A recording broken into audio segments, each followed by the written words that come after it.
Hello, AAA students. Hope you all are doing well. So today we are going to discuss September-December 23 question number 3. This is day 3 of September-December 23. In the previous two lectures or previous 2 days, we have covered question number 1, Hammer Group, and question number 2, Becker Company. Today we are going to solve Sunningdale Company question number 3. As we all know, question number 1 covers 50 mark, question number 2 25 mark, question number 3 also 25 marks.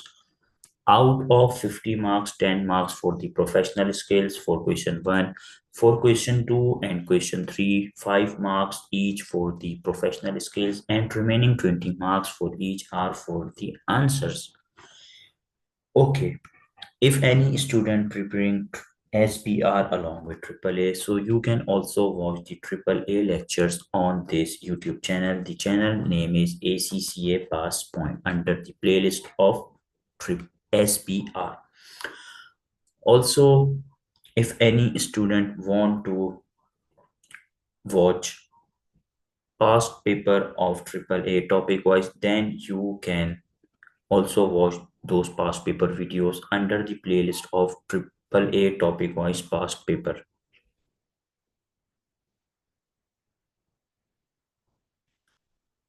So today, this is day 3, September-December 23. We will going to solve question number 3.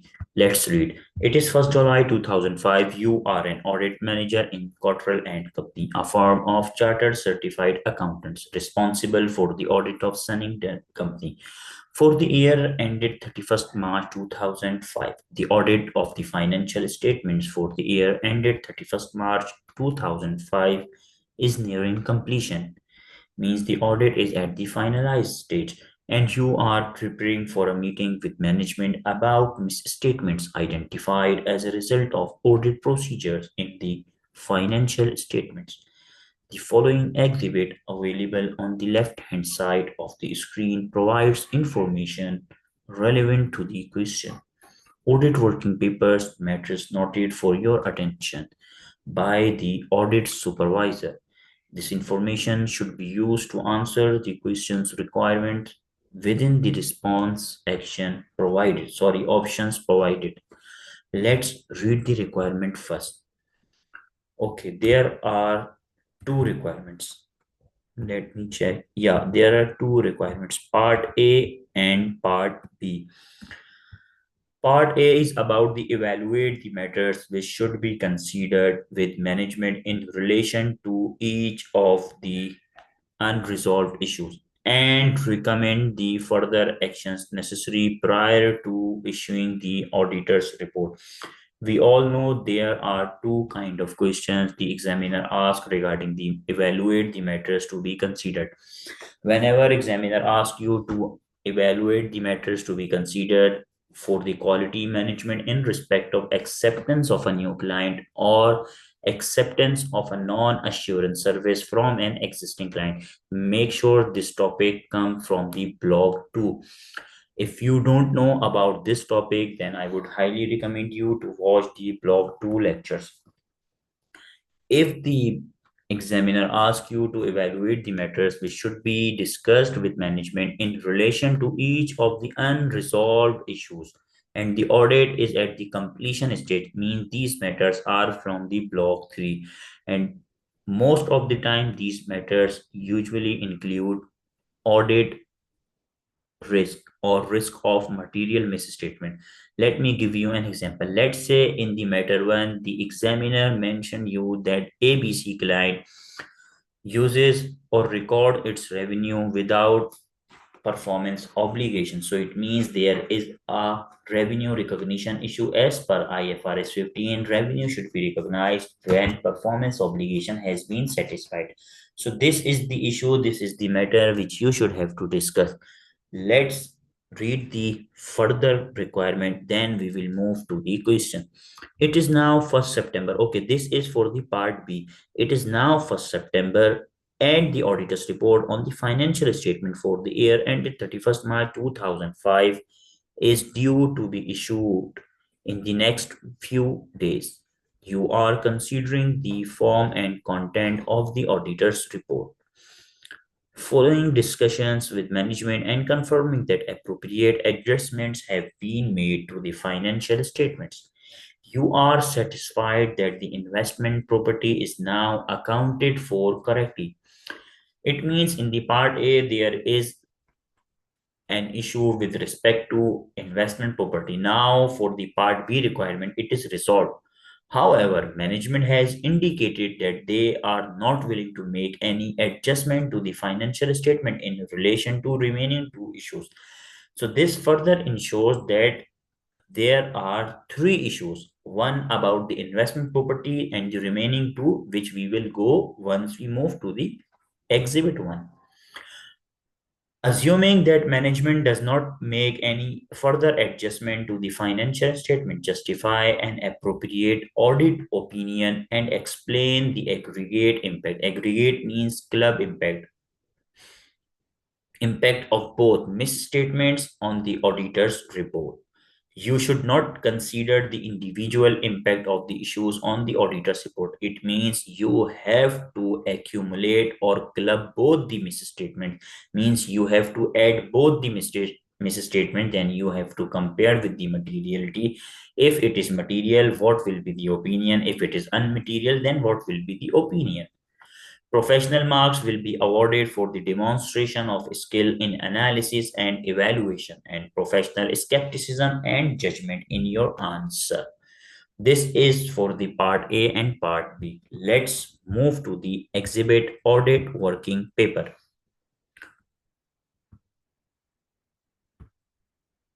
So, this is audit working paper exhibit 1 in which there are three issues. For part A, we should have to identify and evaluate.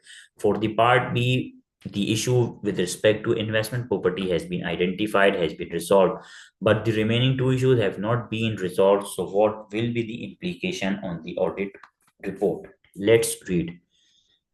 Sorry. Sunningdale Company is an online furniture manufacturer and retailer. This is for the client business. Sunningdale Company is an online furniture manufacturer and retailer. The financial statement recognized revenue of 6.5 million, profit before tax of $1.2 million, and total assets of 18 million. Materiality has been set at 40,000.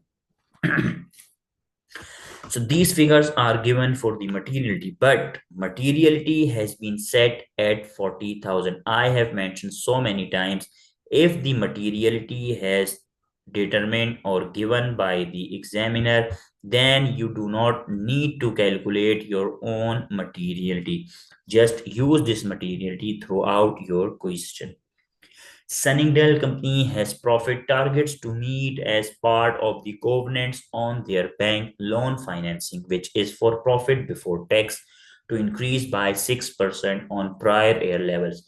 It means there is a target on the company, on the entities management, that you have to achieve the profit this year by 6% increase. There should be an increment of 6% in this year profit as compared to last year. Also, why covenants of their on their bank loan financing? So if you are a good accountant or you have an skeptical mind, then you should just click that there might be a judgmental issue. Why? We all know whenever target associated with any sales or profit, so management may manipulate the financial figures, so you have to be skeptical. Also, we know in most of the organizations there are covenant and there is a possibility that covenant might breach, and if any covenant breach, then the bank may demand immediate repayment of their loan. So you have to be skeptical. We have solved so many questions in the previous sessions. The bank loan would not be repayable immediately in the event of a breach of the covenants. Look, this is already mentioned. But Sunningdale Company would have 2 years to rectify any breaches. Okay, Sunningdale Company has not breached any financial covenants since taking out the loan. This is valid if Sunningdale company has not breached any financial covenants. Okay, this is good. The audit working papers contain the following schedule of uncorrected misstatements. So these are the uncorrected misstatements. It is possible that this should be credited, but management record it's on the debit side. So we have to check it one by one. Okay, the first one is investment property, debit in P&L, also credit in SOFP. How is it possible that this is credit in P&L and debit in P&L and credit in SOFP? Let's read about this issue. Number one, investment properties. During the year, Sunningdale Company adopted the fair value model for its investment properties for the first time, and the valuation exercise was carried out by a qualified and experienced professional valuation expert as at 31st March 2000 X5. The valuation showed that all but one of the investment properties had a value above their carrying amount. The exception is an investment property which has a value of 25,000 below its carrying amount. It means there is a loss. The directors are refusing to adopt the fair value model for this investment property but have accounted for the revaluation gain for the other three investment properties correctly in the statement of profit and loss. We all know for the investment properties IAS 40, there is no revaluation model. There is a fair value model. Okay, so you have to be strong in your IAS and IFRS knowledge. Also, it is specified by IAS 16 that if any one class of asset is recognized at fair value, revaluation, or cost model, then entire class of assets should also be recorded at that specific model. So this is again an incorrect assumption or judgment by the director. This asset should also be recognized at fair value. Okay, let's solve the part 1 before moving to the next part. Now, Sunningdale Company, September, December 23, question number 3, important points covered. Question number 3 covers 25 marks. 5 marks are professional marks, whereas 20 marks for the answer. Part A for the matters discussed with management for unresolved issues. If you want to watch these lectures, you can watch on ACCA Passpoint channel, block 3 lectures. Part B for the impact on report, also uploaded on the YouTube playlist. ACCA Passpoint is the channel name. Give headings to each paragraph for securing professional marks. Professional marks are analysis and evaluation. Professional skepticism and judgment means you have to be skeptical, you have to evaluate the assumptions. Commercial acumen in any, but in this case, there is no commercial acumen as such. Let's solve part 1. Investment property. Incorrect valuation of investment property of 25,000 is immaterial to the financial statement. Why immaterial? As it is below the amount of materiality as set by the examiner, which is 40,000. As per IAS 40, investment property. Initially, investment property is recognized at cost. This is how you write an accounting treatment. Subsequently, investment property recognized at fair value and the change. Look, examiner mentioned revaluation, which is wrong. Recognized at fair value and the change will be recorded in profit and loss. Once fair value model is adopted, then from that date, no depreciation charge. Also, if one class of asset is recognized at fair value, then all the remaining properties will be recognized at fair value as well. As per the management of Sunningdale Company of not adopting the fair value for an investment property of 25,000 is not appropriate, as it is against the IFRS framework. All the four investment properties should be recognized at fair value. Otherwise, all will be recorded at cost. So these are the options. Either you should record all the properties at fair value or go back to record it at cost model. Value of the remaining three properties are above the carrying amount, and based on that, management is using the fair value model.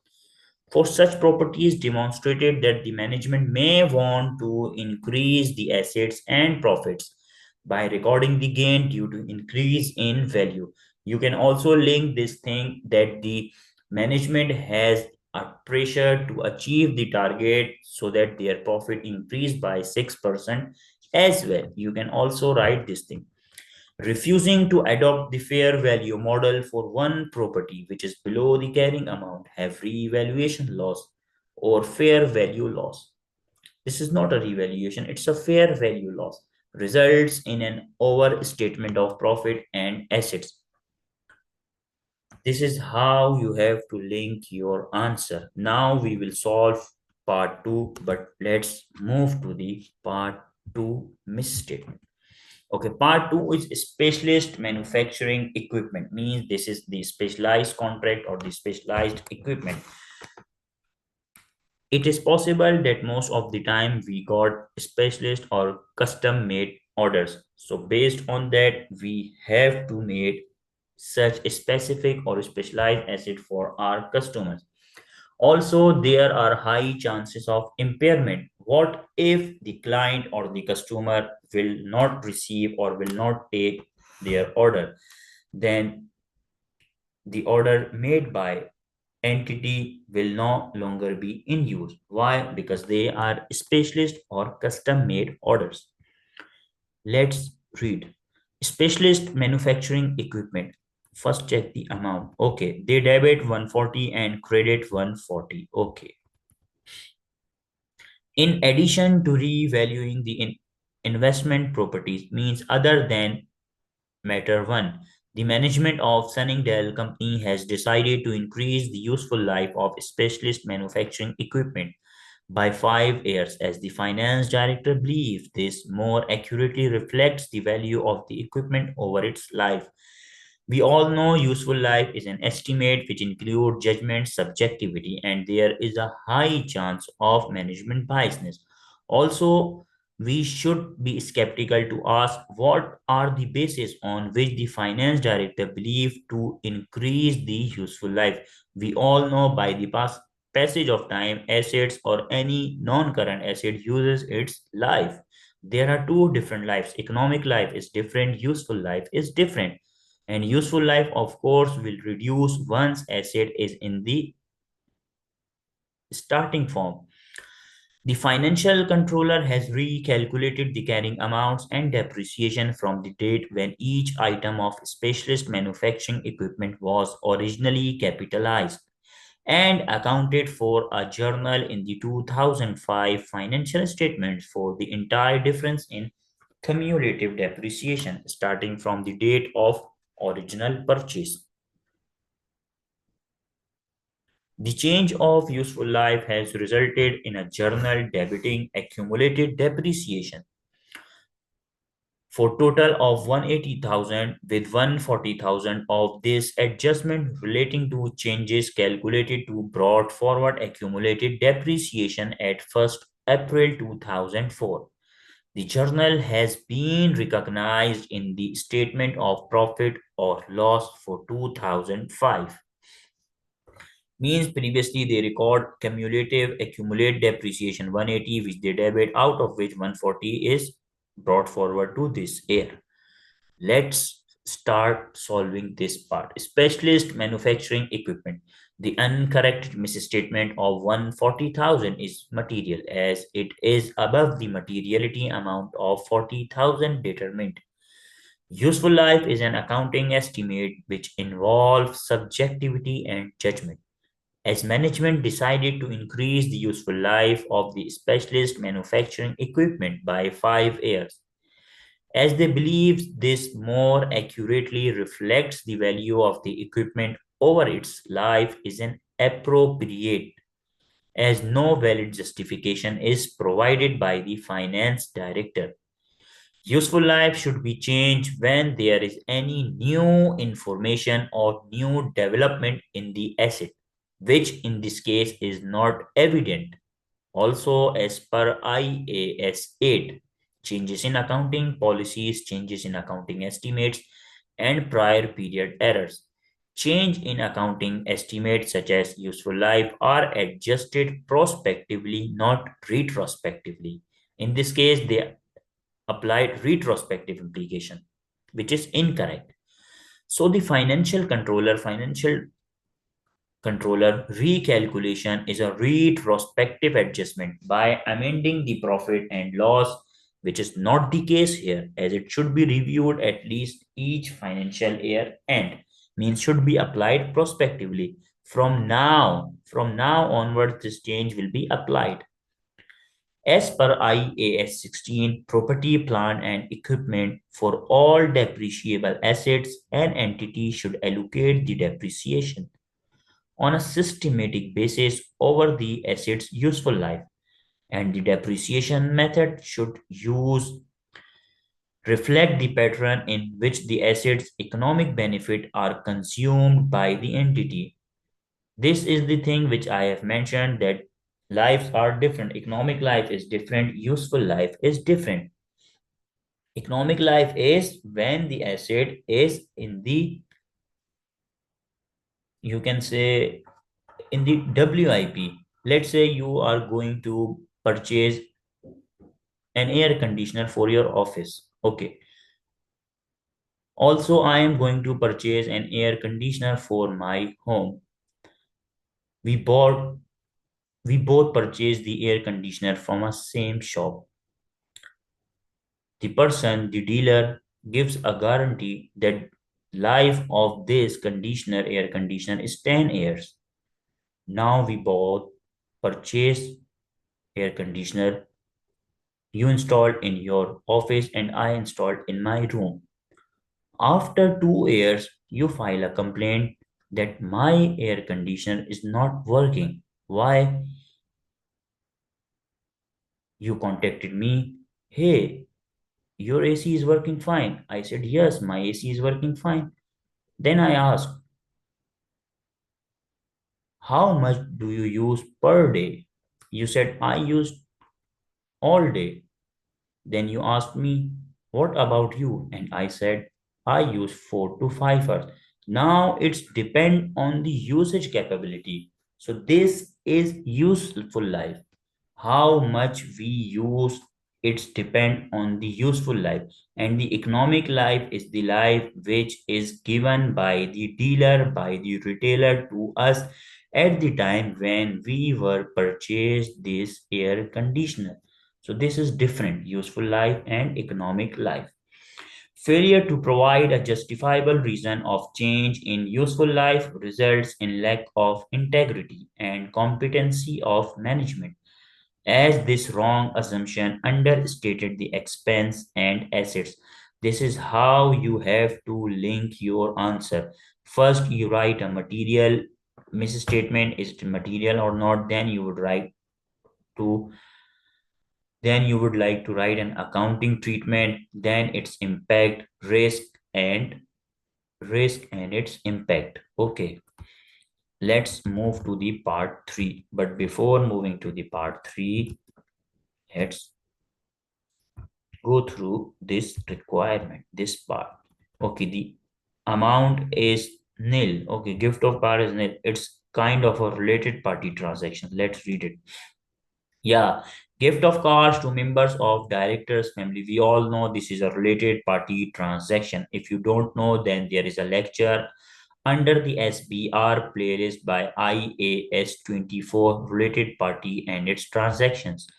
As part of the review of the depreciation policy, it was found that Sunningdale company gifted two company cars to the son and daughter of one of the company's directors, David Fisher. David Fisher's son and daughter do not currently and have never been employed by Sunningdale company. No worry, still it's a related party transaction. And no payment was requested or received for the vehicles. This is not even on the arm length basis. Why you are going to provide two cars to the company's director, not even to the company's director? Why their children? This is something alarming.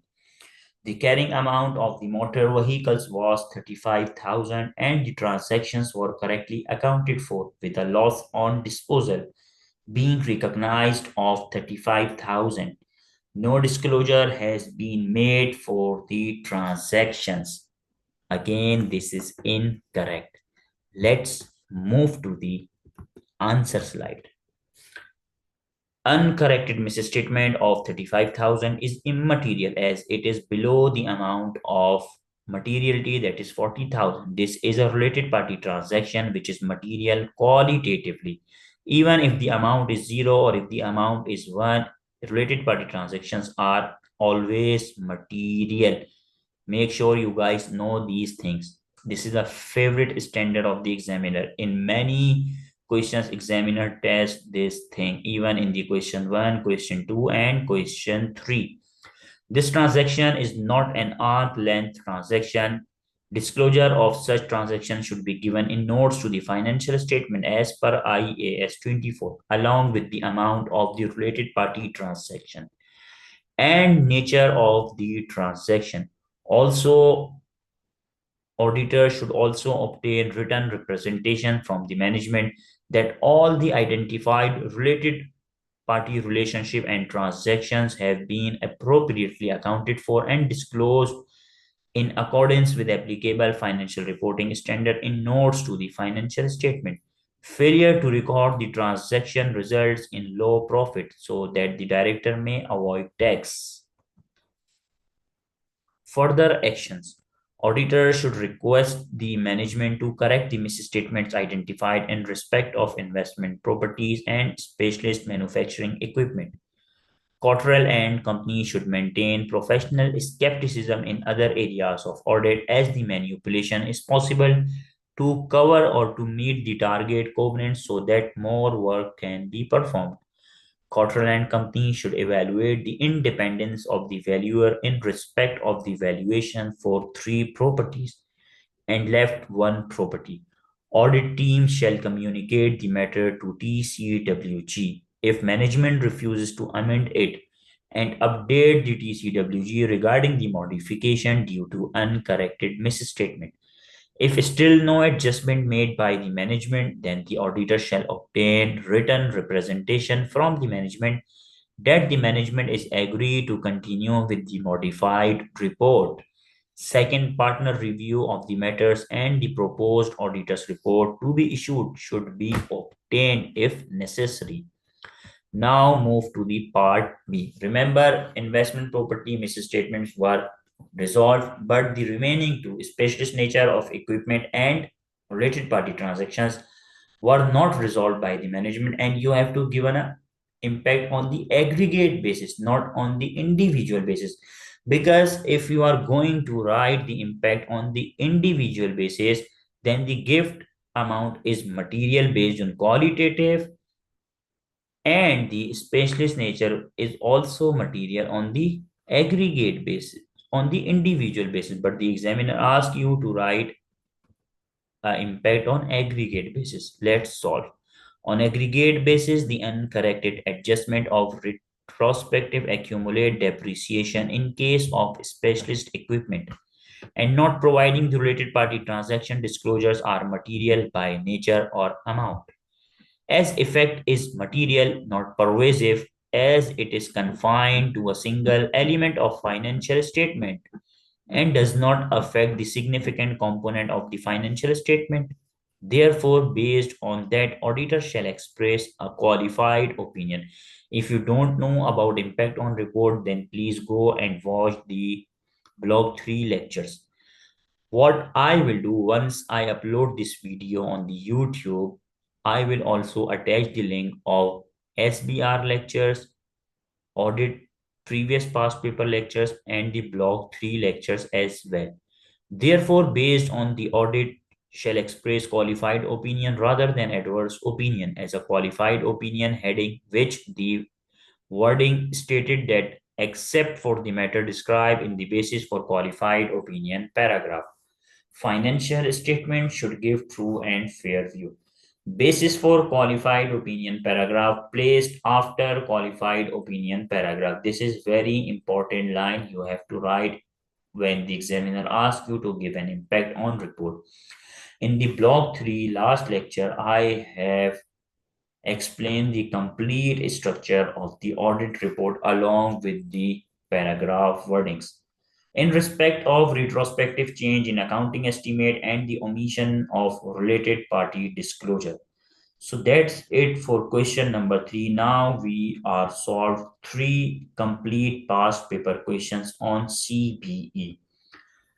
There are few more past paper questions which we will further solve in the upcoming days. Now you are just left with 1 month on your exam days. Make sure you guys are doing well because this subject is not that much complex and also is not that much simple and straightforward. Yesterday, I have mentioned that there are few students who ask from other students how to prepare this exam, and that students guide them. You don't need to watch the lectures, just do or cram the past papers. You will easily pass this exam. I am not saying that the few students are wrong. Maybe they are right, but this is not the right approach. We all are different personalities. We have different kind of traits. So please make sure you guys give your best if you want to pass this exam in your previous sittings you have not passed and you guys want to pass this exam in this attempt. Make sure you guys do well because you are just a 1 month away from your exams. Do well, prepare well. My best wishes are with you. Take care and goodbye.